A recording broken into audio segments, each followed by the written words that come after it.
Okay, great. Wonderful. So welcome. Hi, everyone. I am Janetta Lomia, Director of Guidance for the Huntington Schools. Thank you so much for joining us. If you could please mute yourself, that'll be great because I can hear a little bit of background noise. So otherwise, we'll try to maybe Ms. Cook, maybe you have the ability to mute everyone. How excited and Hold on, though. I muted you.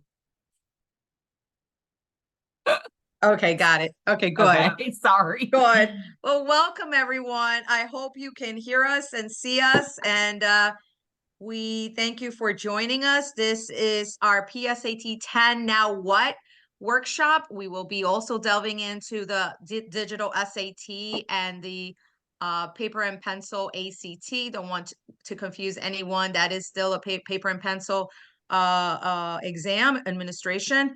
And so with us from the Princeton Review is Alyssa Cook. She represents anything that has to do with test prepping and helping students achieve great scores, but also getting ready and just making sure that they are equipped to take the PSAT as well as the SAT or ACT. And it's just a matter of strategies and test taking tips. And so this will be a very informative and important presentation.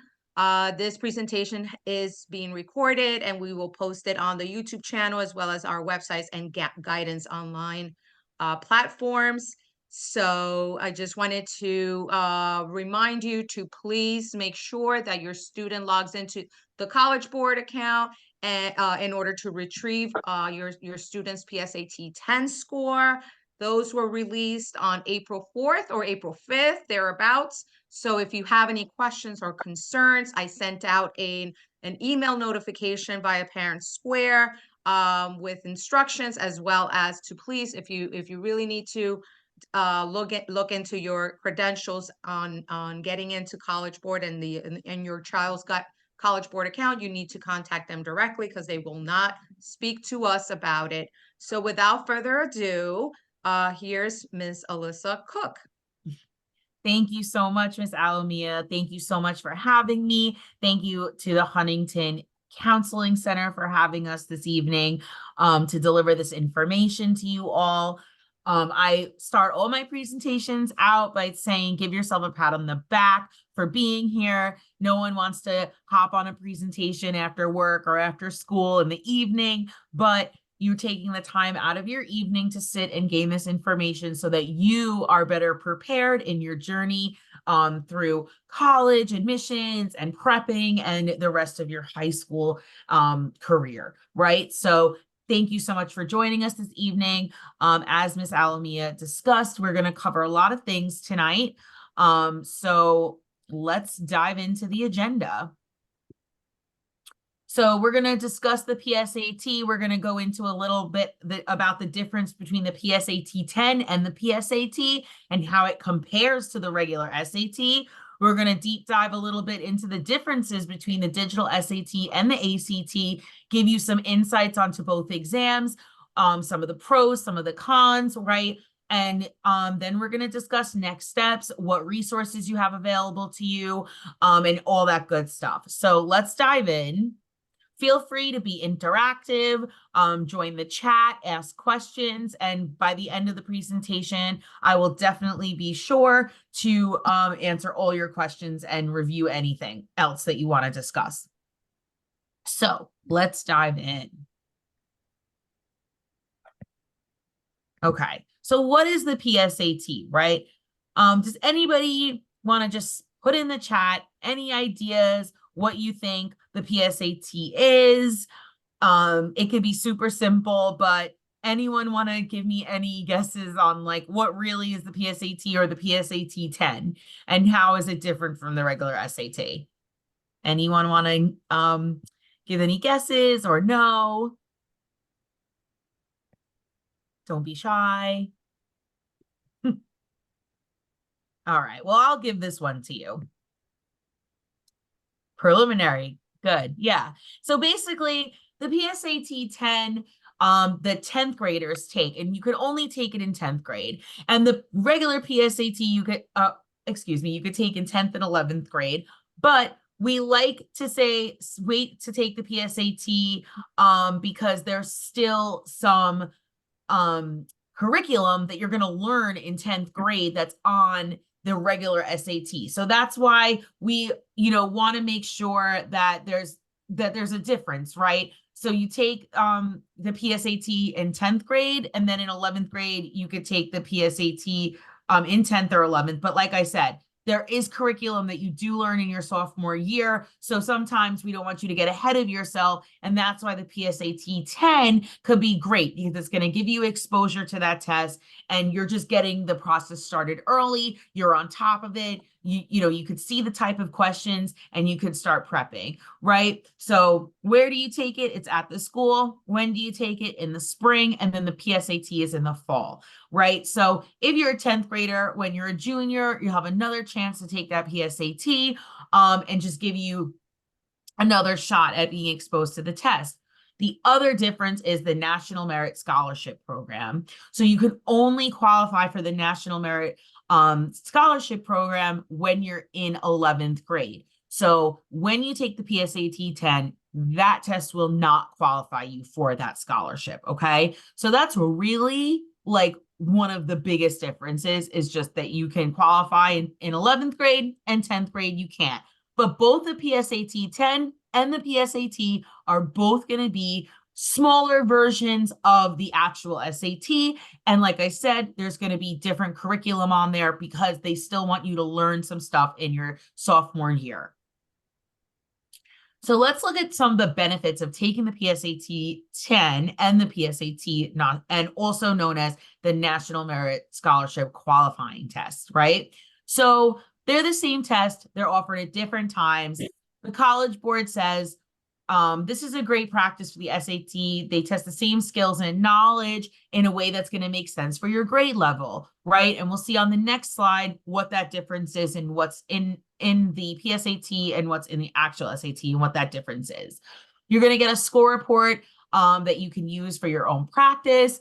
You'll get personalized AP course recommendations based on your skills and knowledge when you take that. So that could be great, because something we do know is that when you go to apply to college, they do want to see how you challenged yourself in high school. And additional benefits, it gives you exposure. You have that confidence. You know what to expect. You're not going into it, for the first time blind, and not, knowing what the questions look like, what the content will be like, and the structure of the exam. Okay. It's a great way to kind of, we have in marathon format instead of a sprint, right? In a sprint, a marathon is pacing yourself. It's all about those pacing strategies. You have a certain amount of time, a certain amount of questions. How do we get these done? But in a way that we're paced and we could get the most questions done in that time, right?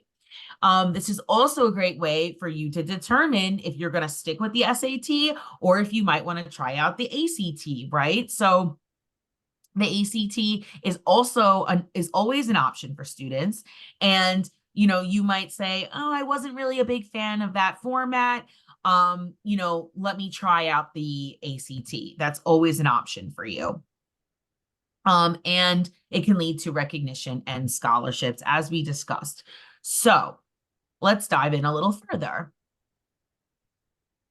So the PSAT is a practice SAT. That's all it is, okay? So as you'll see here, there is no trig on the PSAT. And again, that is because you take trig in your sophomore year. So they're not going to test you on something that you haven't learned yet, right? It's also slightly easier, and there's a different score range. So like recently, I had a lot of students that took the PSAT, and they were like, oh, I noticed a slight decrease of about 10 points in my score. And I said, actually, if you look at the score rubric, you probably landed in the same range as you would on the SAT. It's just because the PSAT only goes up to a 1560, but the SAT goes up to a 1600. The reason is they make it slightly easier. There's, less curriculum on there. So they want that additional extra points that you would get on the real SAT is going to come with those extra questions, right? But they like to say, and they do, the College Board does say that what you get on the PSAT will exactly equate to what you would get on the actual test, okay? So it's pretty much the same except for those few things, but the test and your score should be measured the exact same way. So let's discuss the National Merit Scholarship a little bit because, I think there's some truths and misconceptions around this, but we want to kind of clear this up for everybody, okay? So the National Merit Scholarship qualifying test, when you take it in the junior year, can qualify you for a scholarship, but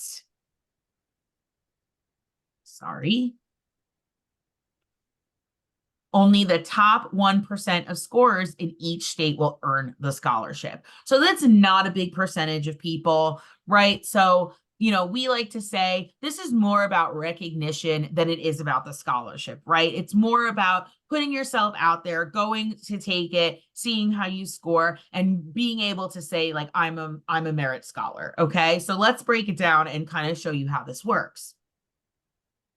So there's going to be 1.6 million juniors that take the PSAT. 50,000 are going to be recognized scholars. 16,000 will be national merit semifinalists. And 15,000 are finalists. So from 1.6 million down to 15,000, that is not a large number. So this is not something that we just want you to know, like, don't put pressure on yourself. This is a small percentage of people that receive this scholarship. Now, who wants to put in the chat, do you know how much that scholarship actually is? How much do you receive in that scholarship? Does anyone know?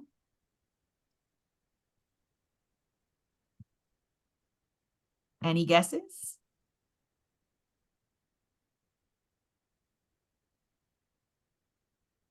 Okay, the scholarship is $1,500. So it's not that much money. Okay, it's not a huge scholarship. So that's what we like to say. It's not like you're getting a full ride to college, right? So it's just something that's going to give you recognition, and it's more for your college application. So we just like to clear this up. Like I said, small percentage of people are going to receive this scholarship. It's not a giant chunk of money. You're not going to be Rockefeller after it. So, just don't be hard on yourself. Do the best you can. Also, once you've taken your PSAT score, you've taken a computer adaptive test, you've seen the SAT style questions, and you receive the practice score. The way we look at these practice tests in the PSAT is a benchmark for you, right? So you have that benchmark, you see where it is, and then you take it from there.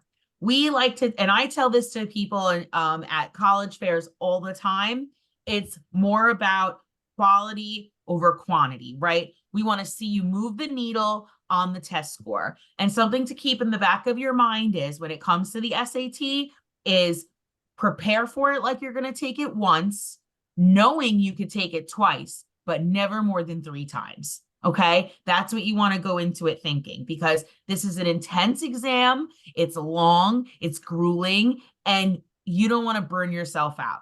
We rather see quality over quantity, moving the needle on that score and putting that time and prep into moving the needle. Okay, so because sometimes I have students come up to me at these college fairs and they're like, oh, I'm signed up for this one and I'm signed up for that one. And then I'm going to do this ACT and SAT. And I'm like, do you know how many hours of sitting in tests that is? So it's really more about prepping, knowing your strategies, being paced, having your prep, and really sitting and giving it 150%. Okay. So we like to give this example just to show really the difference when you break down high school tests compared to a standardized test, because the way you prep for these tests is not going to be the same that you would prep for high school, right? So in high school, in your classes, you have limited subject matter. It's based on content. You're going to have plenty of time. Your teacher might give you partial credit or extra credit questions at the end. It's human graded, and it's just one element of your overall grade. But when you're taking a standardized test, you're covering years of material. You need those strategies, like I said, the pacing strategies and process of elimination and all these different things that we teach. It's rigorously timed. It's either right or wrong answers, machine graded, and that one score matters. So this is really just a great way to think about it and understand why it's important to take a different approach to prepping for a standardized test. And you can't rely on your high school experience for taking tests because it's a totally different ballgame. So, top factors for college freshmen. What do you think is the number one most important factor when getting into college? What is the number one thing that college admissions officers are looking at and what's most important? Who wants to put it in the chat? What are they looking for? Number one.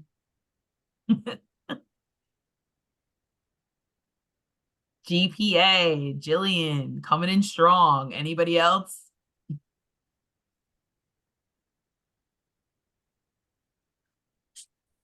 Any other guesses? Essay. Okay, well, number one is going to be your grades. Number one is the grades, right? So they are looking at those grades. They are looking at 9th grade, 10th grade, 11th grade, 12th grade. They want to see it all, okay? And basically, where I'm going with this is it's extremely important also when you're prepping for standardized tests to keep in mind that grades are number one. We never want prepping for a standardized test to get in the way of your grades, right? So that you're going to be doing these tests and prepping for them in a time that works with your schedule, in a time that will not impact your high school grades, okay? That is the number one most important thing.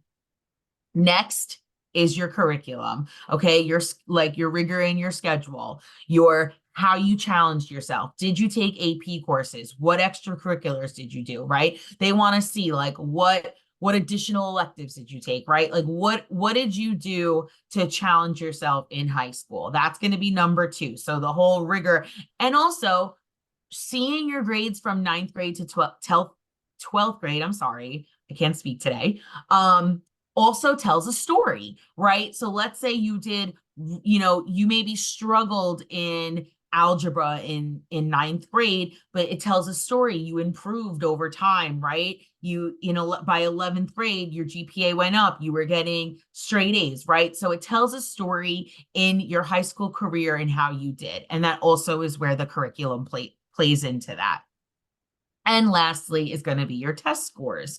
Okay. So they're going to look at your test scores. That's going to give them one additional piece of data that shows you as a student and how, you prep and how you did in high school. Right. So that's just one additional piece of data that you can give colleges to show them I'm a good fit for your school. Okay. So let's dive a little bit deeper into what standardized tests measure.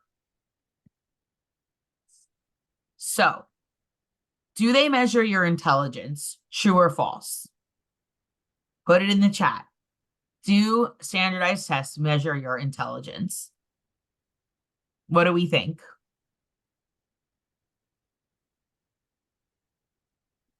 Any guesses, guys? Okay. Well, that is false. Okay, these tests do not measure your intelligence. What about, do they reflect your high school GPA? Anyone want to say true or false? We got to know. You are correct. They do not reflect your high school GPA. Now, what about if they test what you've learned in high school? Anyone want to guess? Well, perfect answer. It's a little of both, right? And we just discussed this. It's going to go over your curriculum that you learned in high school, but we like to say somewhat because it's delivered in a different way, just like how I just compared, showing side by side, prepping for both tests. They are strongest predictor of college performance. Yeah, that plays into it as well, because if you take the exam, it can show how serious you will be in college, what kind of test taker you are. So it does show a lot of things. That's it's kind of in the same boat of the yes and no. Okay. So let's go into this. So now this has been like a hot topic, right? Test optional, test required. So we at the Princeton Review, every year we pick out 389 of the best colleges out of the country, and we put them into a book. And this book is actually available at your counseling, in your counseling center. Miss Alamia has it. And this book basically gives you a full breakdown of all the details of these colleges, and it'll go into, and it's a great book to look into when you're trying to curate your list of schools and where you're going to apply. Even if you have no idea and where to begin, this is a great place to start, because we give a full breakdown of the campus, socially, academically, all that good stuff. So definitely worth checking out. But in this book, we do a breakdown of all the schools. So 7% of the schools were test required. 2% of schools are test flexible. 85% of the schools were test optional, and 6% were test free. Okay. With this being said, though, 93% of schools will still want to see high test scores if students submit them. Okay. So just keep that in mind. This has been something that has been, that colleges have said, and, there have been studies. They're still looking at these test scores. And if you do score high and you do well, they still want to see them. Because like I said, especially when it comes to highly selective schools, they are sifting through thousands of applicants. And by you submitting a score, just gives them one additional piece of data that shows how you're a fit for the school and your academic performance. Okay, so just keep that in mind. And this is also something you can definitely speak to your guidance counselor about, as well as the admissions officer, and say, what move should I make? Should I submit this score? And so on. Definitely I would always advise with your counselor and with the school you're interested in, and definitely go over those things so that because they know your path, they know all your grades and your entire high school history. Okay. So what about test optional admissions, right? Test optional admissions processes do not require an SAT or ACT score. Test optional admission schools receive more applicants but have lower admission rates. And if any school or scholarship you apply to requires an SAT or ACT score, your process is not optional. Meaning, let's say you have a list of 10 schools and 9 of them are test optional, but 1 of them isn't, your process is not test optional. And also, we look at having a test score as kind of an insurance policy, because you're going to be taking these tests most likely before you know the schools you're going to apply to, right? And lately, all these schools are switching their policies. Today, Harvard just announced that they reversed their test optional policy back to test required. Okay. So this is like an ever-changing thing. And I say I would rather be safe than sorry, get my test score, and then have it in my back pocket. Even if you decide to go to a test optional school or you decide not to submit that score, it's good to have it, because you never know if the month before you have to put your application in, that school's going to announce that now they want test scores, right? So it's good to just have and do for yourself. Also, another thing I'll speak to is, I was just speaking to a college admissions officer just yesterday, and I was picking their brain a little bit. And I asked them, you're a test optional school. How does it work with test scores? And she said to me, if you submit a score that's in a range of on the higher end of our of what we look for, you can get a full ride scholarship, right? Or depending on your test score, you either get a full ride, you get half of a full ride, or you're going to get something based on that test score, right? So having a test score can really help you with grants and with scholarships, right? But sometimes that they might not be super clear about those things, right? So make sure you ask those questions. And again, speak to them, say, what move should I make? Should I submit this score? Can I get scholarship money if I submit this score, right? You want to know these things. Another thing I'm going to speak to is programs. So a lot of people are like, oh, the school's test optional. I don't need a test score. But let's just say you were trying to get into a specific program, like a teaching program or an engineering program. For that specific program, you may need that test score, right? So, for example, like let's say NYU says they're test optional, but to get into their business school or their teaching school, you need that score. Okay. So that's just something to think about. And again, ask those questions and don't assume anything. Like I tell everyone, be the squeaky wheel, ask questions. That's the best way that you're going to be prepared. Okay. Because test optional is kind of a gray area. It seems like it's test optional, but there's a lot of nuances. So I just want to make sure that everybody is prepared and so that they can actually achieve their goals and have what they need to achieve those goals. I am on the next slide. I did put together just a list of all the schools that in the past few months have reversed their test optional policies. Okay. Just to give you a heads up. And so you know that this is something that is happening actively right now. We're starting to see all of these policies in these big schools reversing. Okay. So just so you know, this is the list of how they came out. Harvard announced it today. All right. So just keep that in mind. Another reason you might want to consider taking it as a little insurance policy for yourself. Okay. Any questions before we move into the similarities and differences between the two tests?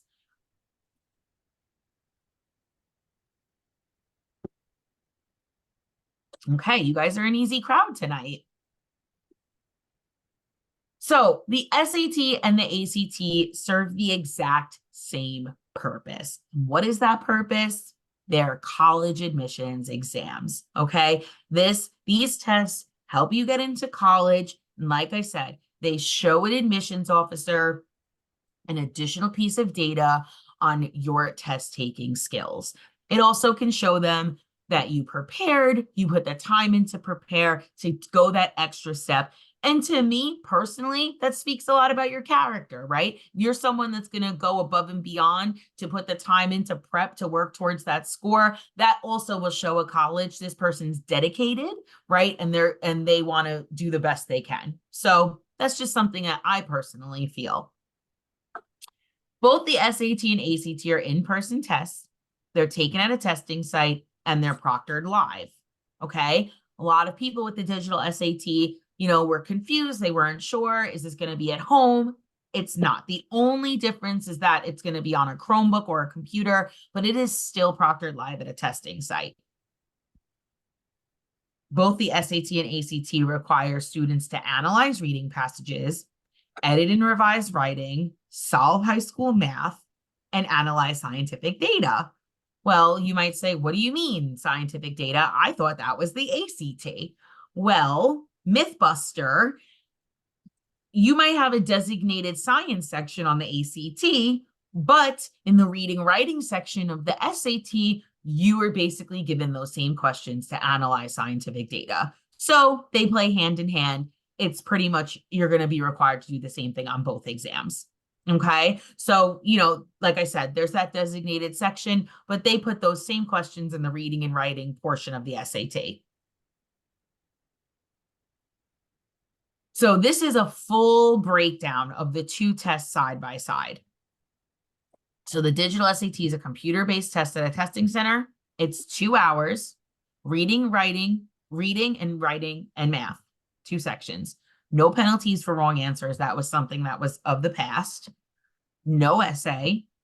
Students can use a built-in Desmos calculator and their own calculator on all the math sections. And the average score in 2022 was a 1050. So ACT, 3 hours and 35 minutes with the optional essay, 2 hours and 55 minutes without the essay. It was sorted. It's paper and pencil. I don't know why my paper and pencil bullet isn't coming up. No penalty for wrong answers, 4 sections, English, math, reading, and science, optional essay. And we're going to break down the scoring and how it works for both these tests. There we go. Paper and pencil at a testing center. And you can use your own calculator on all math questions. Average was a 20 in 2022. Okay. So this is like a nice, clean, even comparison side by side of the differences. Digital SAT, you know, more streamlined with the new digital format. You know, it's also computer adaptive, which, you know, you basically get questions based on how you answer them, right? Yeah. And the ACT is totally paper pencil. Oh, thank you. Okay. So now this is a breakdown of it side by side. Can anybody tell me in the chat, what is the first thing that jumps out at you when you look at this in the difference of the sections and the timing and everything here? What pops out to you first? What do you think is the biggest difference?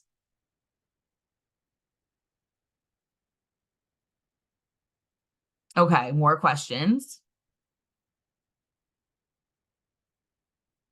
Anything else that like pops out to you that's kind of glaring? So I'll tell you, check out the math over here on the ACT. You have 60 questions in 60 minutes, right? It's the timing. It's more intensely timed, okay? So you have like 75 questions in 45, 60 questions in 60 minutes, 40 questions in 35. Over here, it's a little more, you have a little more time to do each section. Okay, so that I would say stands out as one of the biggest differences between the ACT and the SAT is the ACT is definitely more intensely timed. But what I will tell you is that the ACT, the questions are more straightforward. So the College Board likes to get tricksy on you, and they like to make questions a little difficult to figure out. They like to squeeze in some trick questions, and they like to play mind games with students, right? But the ACT, they're more like, we're going to make this more intensely timed, but we're going to be more straightforward with you. We're going to give it to you straight. We're not going to make you try and figure things out, right? And read between the lines. Okay. So that I would say is a big difference between the two. And that's another reason why students sometimes prefer the ACT. We're going to go into another reason why some students the ACT might be different and help out some students, but this just gives you a clear idea of the timing and the number of questions to how much you have. The essay is optional. I'm going to go into that and break it down, but some students do find that if they are strong in writing, it's another way to showcase their skills. But I have a full breakdown of the ACT score, and we'll go into that. Another fun fact that I want to throw out there, and maybe I'll just ask in the chat, what do you guys think? Is the SAT and the ACT under the same umbrella, or are they competitors and separate? What do you think? Are they the same or are they different? Wow, Jillian, you're on fire tonight. Yes, they're competitors, okay? When you think of the ACT and the SAT, they are like Pepsi and Coca-Cola, okay? They are competitors. They are both trying to get the same students, right? So, and that's another reason why colleges do not care between one or the other. It does not matter to them which test you take. It doesn't matter. It means the exact same thing to them. It's really up to the student and which test they prefer and which one they feel they will score stronger on. Okay. And that's why you have those two options. All right. But I like to just always throw that fun fact out there because you think standardized tests, they're all the same. They're actually two competing companies that are also trying to do and make things different to be in the competitive landscape, right? Why do you think we just went digital on the SAT? Okay. Here's the redesigned SAT. Okay. So it got broken down into 2 modules, 4 sections. You get 35 minutes for each section, or 32 minutes rather. 10-minute breaks in between each section. A lot of the students said it was, it's more streamlined. It just flows nice on the Chromebook.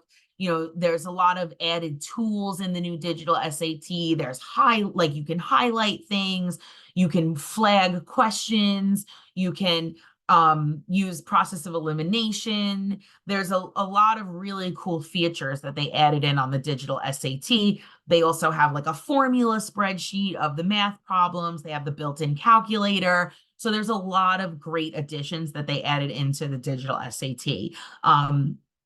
A lot of the feedback I received was, students found it, they found it easier and liked the format of it. So, we've heard great feedback.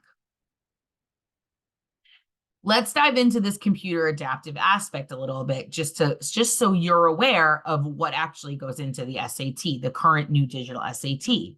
So it used to be paper and pencil, just like the ACT. And this past March, the College Board administered their first digital SAT. So the way this works is every student will get the same first module of questions. But once you enter into the second module, you're either going to notice that you have a module that's more difficult or less difficult. I don't like that phrasing of difficulty, because it's subjective to each student, right? Everything is going to be difficult. Like the difficulty level is going to vary from student to student. So I don't like that word. What I would say is higher weighted questions versus lower weighted questions. Okay. If you do better in part 1, then you obviously are going to score higher. So now you're getting questions that have higher point values so that your overall grade will make sense to how you answer the questions. If you do poor in the first section, you're going to get questions that are weighted lower because now your score is capped. Okay. The way that I explain this to people is, because people don't, it gets confusing, because it really is. It can be confusing. But the way I would think of it is, if you have a paper Scantron with 100 questions and you answer if you totally bomb the first 50 questions, by the time you get to the second 50, you're capped, right? You can't reach 100% because you didn't answer the first 50 correct, right? So now you're capped at 50. But if you're someone who did extremely well in the first section, and now you enter the second section, you still have an opportunity to get that 100%, right? So that's really how it gets broken down, is once you get into the second module, your score is capped. The College Board will not reveal what that cap is. We don't know whether it's 1,300, 1,400, 1,500, right? But that's just the way it is. That's what they decided to implement. And to be honest with you, students aren't bothered by this. I haven't had one student be like, oh, I was so in my head worried about the modules.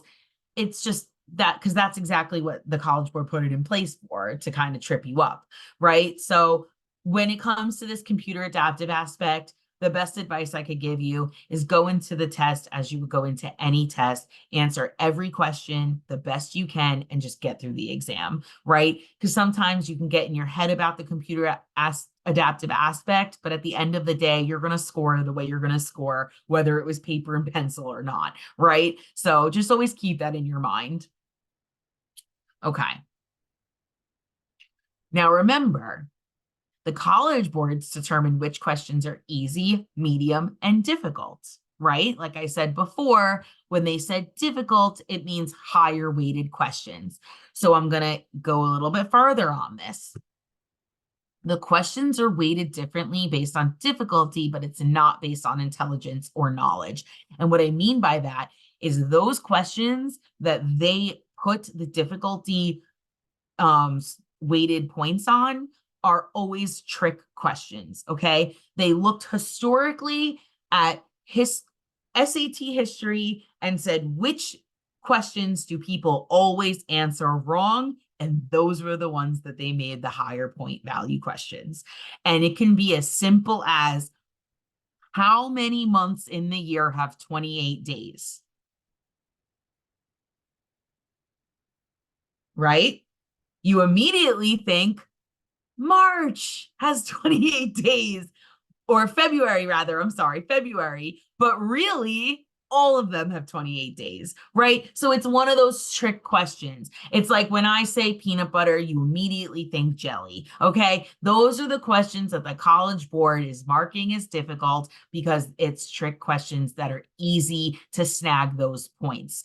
And this just comes down to prepping, being able to seek those out, and that's where your prep comes in your practice and taking these PSATs, right? If you went into that test totally blind, you'd be like, what? But by taking the PSAT 10 and taking the PSAT, you're prepping yourself to be exposed to those questions so that you can grab them and right? When you sit for your real test, you know what to look out for and you know the strategies to beat it. And that's the whole point, okay?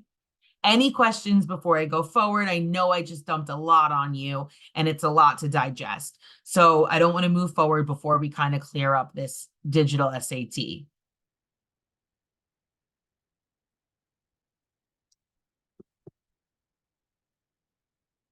Okay. So let's go into the scoring. The SAT will use the same scoring scale, 400 to 1600. Like I said, the questions are going to be weighted differently. You have 200 to 800 of reading and writing, 200 to 800 of a math score. Super scoring policies are up to each college. So this has always been that way. And, when the digital test happened, it was like, what about super scoring? And it was like, well, nothing really changes. The colleges always decided if they'll super score, and it's the same thing with a digital SAT. For people who don't know what super scoring is, basically, let's say you took the SAT in March, right? And you got an 800 on your reading and writing section, and you got a 300 on your math. But then you took it again in May and you got a 700 on your reading and writing, but you got a 500 in math. Super scoring is when you take from each test your highest score and you put it together, right? And some schools will let you do that. So once again, that is something that I would say, ask the admissions counselor, ask the college, and talk to your guidance counselor, right? These are things that you want to know, but you have to, again, ask those questions. And scores are used the same as always. So when the College Board administered this digital SAT, it was really important that they made sure that if a student applied with a paper and pencil SAT score, that it would mean the exact same thing as if they applied with a digital SAT score, right? Regardless of the format of the test that you took, it means the exact same thing. So they're saying your score would be the same if you took it in either format, okay? And it meant a lot to them to not change that scoring scale. They wanted to keep it consistent. They didn't want to have to throw people off. And they said, it means the same thing. So even like some schools will say, we'll super score paper and pencil and digital, right? Because that's how similar and parallel they are. Okay, let's go into the ACT scoring. So some students would prefer the ACT because it's a composite score. And the composite score is pretty much an average. So on each section, you're going to be scored 1 through 36. And then they take the average. So a student might feel, I am really strong in math and science, or I am really strong in English and reading. So that can bring my score up because it's a composite. It's an average, right? So that's another advantage of taking the ACT. The other is going to be that additional essay, that optional essay rather. If you find that you have a strength in writing, it's just another way to showcase your skills. But just know that it's scored separately. So the way it gets submitted to a college is it would say this student took the ACT plus the essay, right? And then it'll show your 1 through 36 score plus a 1 through 12. Your essay is going to be graded on a scale of 1 through 12, and it does not get added into your composite score. Like I said, that's exactly how it would look to a college on an application. Your composite score plus your essay, okay? That's how they get it. So, like I said, sometimes we say take the PSAT, but it might be a benefit to you to also take a practice ACT, see which one you fare better on. Every student is different. Every student's different. Like I said, I was talking to someone yesterday. I said, "Oh, what did you get? What did you take?" She said, "You know what? I actually did the ACT. I did really well on it." I think that, SAT is it's prominent and it's more popular, but don't be afraid to try both and see which one you do better on, because every student is different. The only advice I will give is to not flip-flop. We say, especially now since you're a sophomore, it's a great time and you're ahead of the game and you have time, right? You have time to figure out what's going to be best for you and your path. And we say, now that you've been exposed to the PSAT 10, I would say wait till probably your junior year, take the PSAT, see the full, take that actual test, and then take a practice ACT and really take one of each, see your score, see how you feel, but then you stay on that path, right? Then say, I'm going to stick to prepping for this one test, but don't be flip-flopping, registering for both all the time, because you're going to trip yourself up. And also, we like to say, if you prep for one, you're 85% prepped for the other, because they're so similar with their strategy and the way that things are worded and just the content of a standardized test. Okay. So what's a good score? Oh, I gave it away. So these are the scores side by side, right? That's like how they would equate to each other. And I always like to ask, what's a good score, right? What is a good score to you? What's your dream score to you? What is it, right? Does anyone want to throw in the chat? What's a good score to you? What's your dream? What do you want? What's your goal? What do you want your child to get?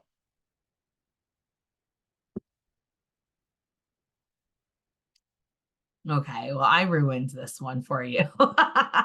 So a good score is the score that's going to get you into your dream college.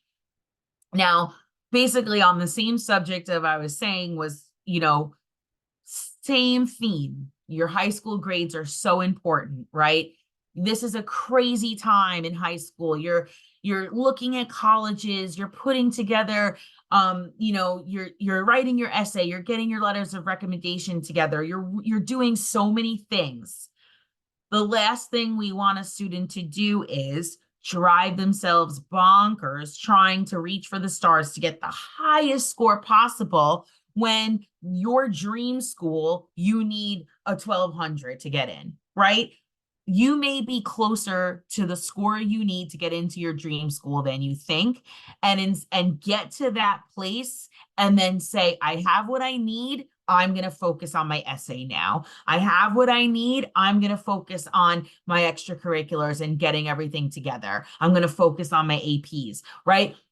It's all about getting the score that's going to get you in and not putting too much emphasis on this. Okay. And that's why we also say to prep early. And before even you start doing all those other things for your application, we want this out of the way. Okay. So when you have an idea of where you want to go, Google, like I said, again, the same themes. Talk to an admissions counselor, talk to your guidance counselor, say, this is where I want to go. This is my goal. How do I get there? Okay. And Google and do your research. Okay. Average students that get in is a 1350. I took my PSAT. I got a 1250. I got 100 points. I got to increase, right? So that's a lot more realistic than saying, I need to get a 1600 or I need that 1500, right? Because you'll drive yourself nuts. So we like to always just say a good score is a score that's going to get you into your dream college and reach your goals. Don't be talking to your friend or your cousin or this one or that one comparing scores, because when they say, oh, what did you get? What did you get? I would say, I got the score that's going to get me into my dream college. And that's it. Okay. Can I just add something, Alyssa, about the Yeah. So I think that one of the options that you have when it comes to viewing that criteria, not only the GPA admission criteria, but also the test scores, is through Naviance. So we have a platform called Naviance that I think most of you know about. And actually, last week, the counselors pushed into the 10th grade classes to discuss the different features of Naviance. And one of them is, viewing each college, their SAT, ACT criteria, as well as GPA. And we urge you to also attend college fairs, and whether it is the, big ones, regional college fairs. We have one coming up through the Nassau Council Association at Hofstra University this Sunday. Actually, I think it's not this Sunday. I think it's, let me see. I think it's next week, but if you would like to register for this college fair, is Tuesday, April 16th, 5:30 to 8:30, Hofstra University. Please check out the Friday flyer through the website, our guidance website on the district's website. And you should be able to locate that information. So have those conversations, like Ms. Cook said, with the colleges as to what the criteria is, and also their test optional policy. Just because they're test optional does not mean that they're completely test blind and they won't look at your scores. So if you're within the mean or the average of what they're looking for, definitely speak to that admissions rep and see if that's a good decision, whether to send the scores or not. And like Alyssa said, a lot of our highly selective schools are actually releasing, their new, going back to the old test policy, which they are requiring it. So I think we have a question here.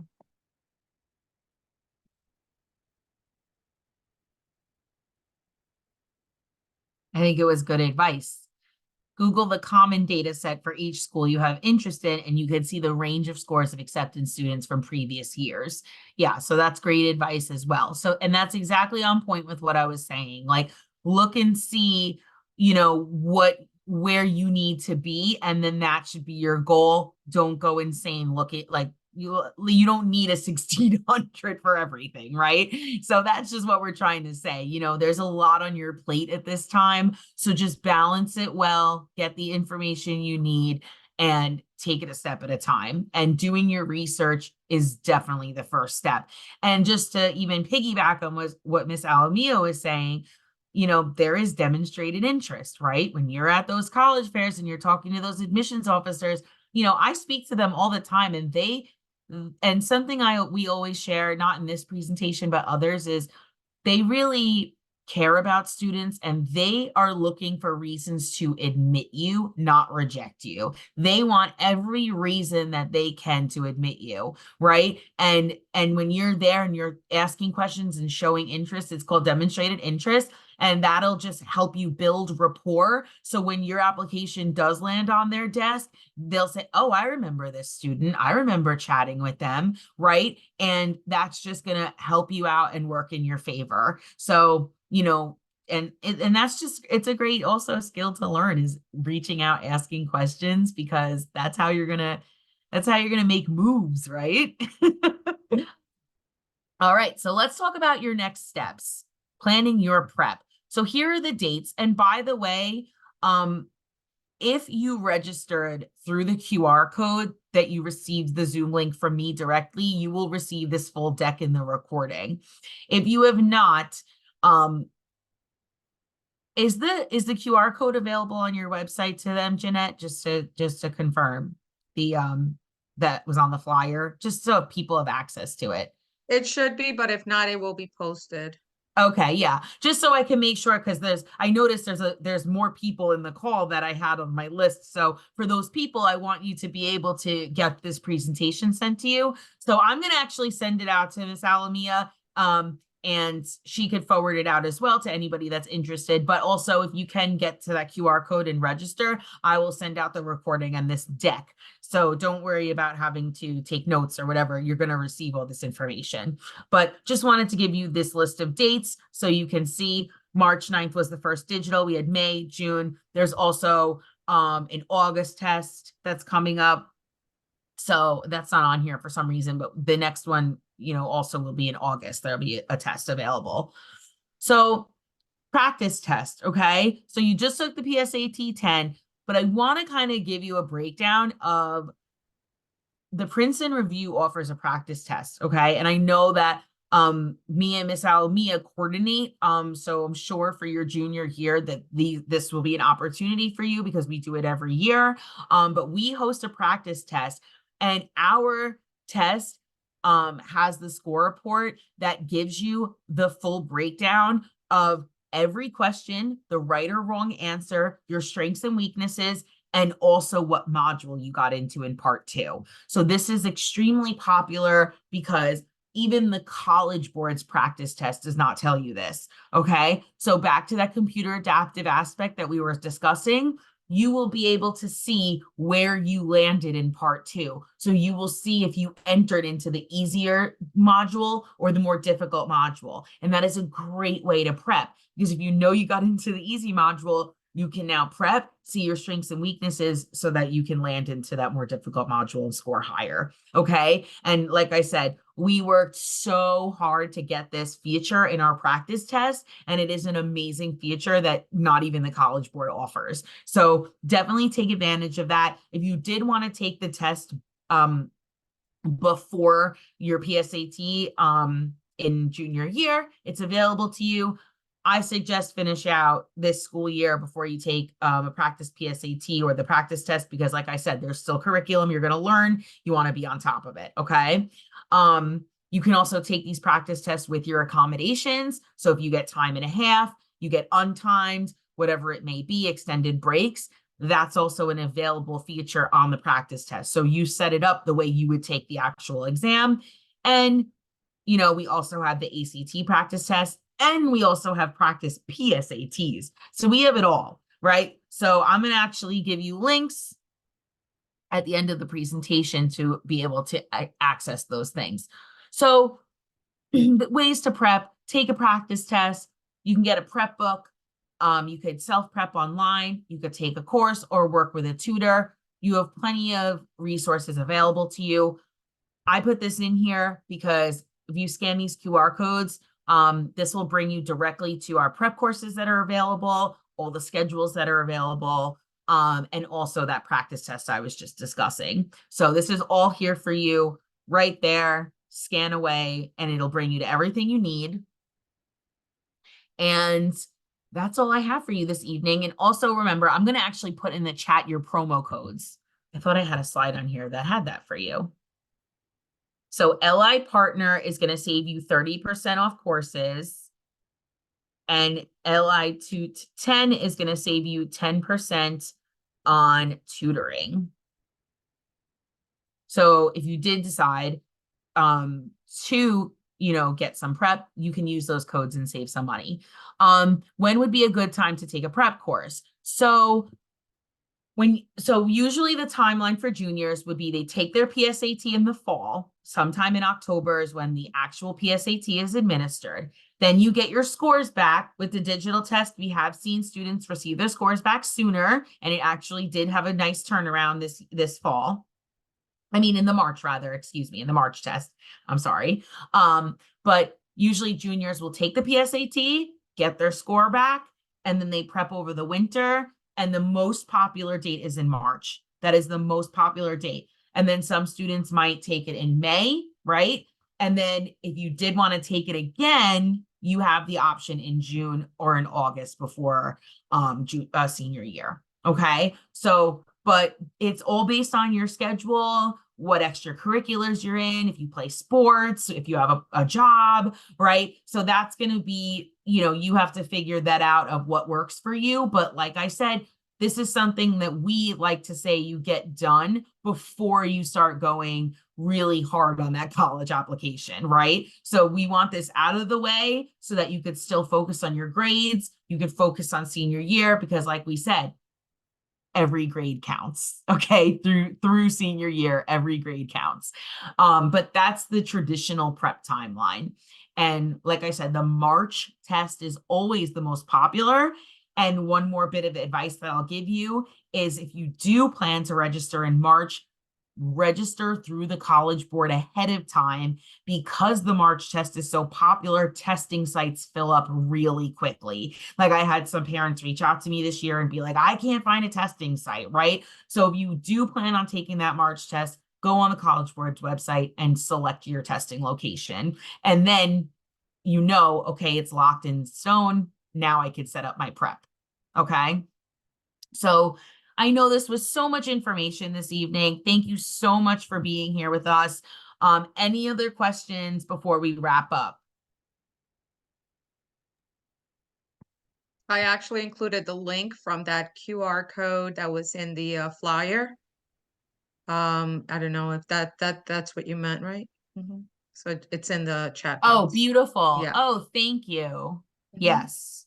So in that link, please go in, and if you have not registered, all we need is your first name, last name, your graduation year, and your zip code, and I can send you this deck. I will send the recording out to you, and I will also send the promo codes and any other helpful links. So if you did not register for this evening, please do that so you can get the follow-up information.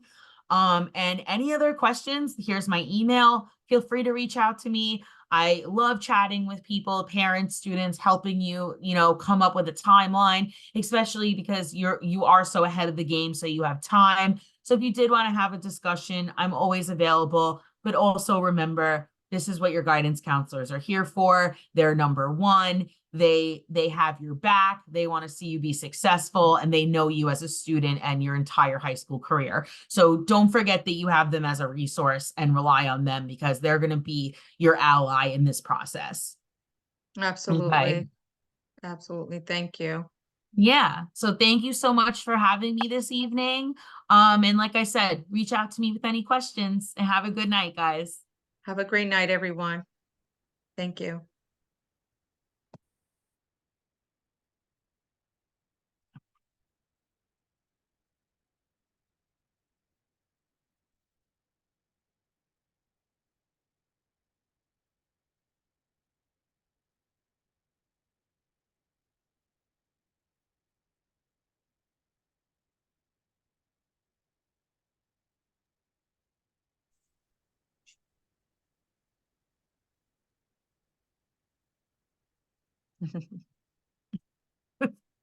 I think someone is multitasking. We have two folks in the chat in the Oh, Zoom okay. room. Okay, well, I'll All see you right. tomorrow. Yeah. All right. Okay. So I'll look out for the link. Thank you so much. Yes, thank you, Jeanette. All Have a great right. evening. Thank you. You too. Take care. Bye-bye. Bye.